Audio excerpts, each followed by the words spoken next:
Hello, thank you for taking time to watch this video. Today I'm discussing the Gradebook tool in Canvas. First thing you're going to do is select the course you would like to view. From here, you can go to the Grades option and the nav bar on the left of the screen.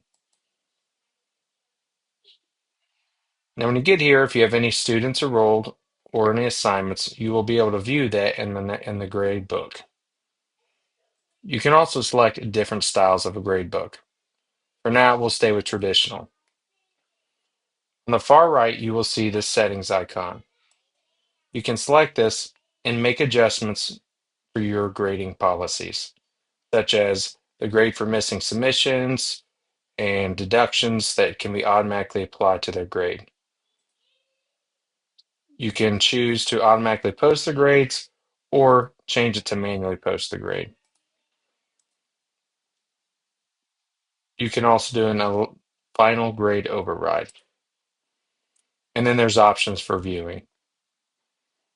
Select whatever you think is best for your course. If you make any changes, make sure to apply those settings, or they will not be saved.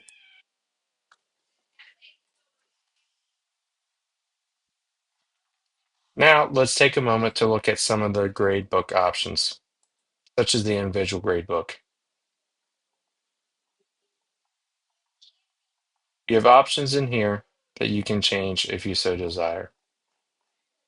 You can also view the learning mastery options. If you change the gradebook style to learning mastery gradebook, it'll give you a breakdown of your students' learning mastery.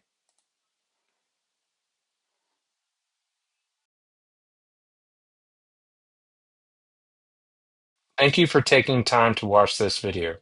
I hope it helps increase your understanding of how to use the gradebook tool and the learning management system, Canvas.